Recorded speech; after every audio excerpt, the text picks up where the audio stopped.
mula pa noong 1979 sa pamamagitan ng Itbulaga hanggang ngayon dito sa Tahanang Pinakamasaya!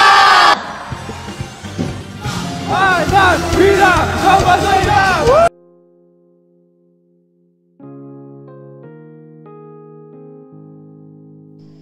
Usap-usapan ngayon ang tila pamamaalam sa ere ng noontime show na Tahanang Pinakamasaya.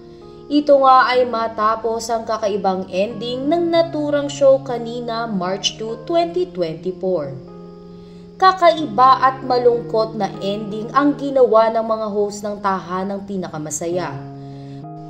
Malayo nga sa nakagisnan nila na hype at masayang pagpapaalam sa kanilang manonood. Napansin din ng netizens ang tila final bow na ginawa ng mga host. Dagdag pa dito ang mga pahayag ni Yorme at Paulo Contis. Ayon nga kay Isko Moreno, anuman ang gawin mo at anuman ang problema ang kahaharapin, do everything for love. Ganyan ang pagmamahal namin sa inyo mga kapuso. Ayon naman kay Paulo, maraming salamat po. Ito po ang Grand na Sabado. Isa na namang Sabado na hindi natin makakalimutan. Lahat ng ito ay alay po namin para sa inyo.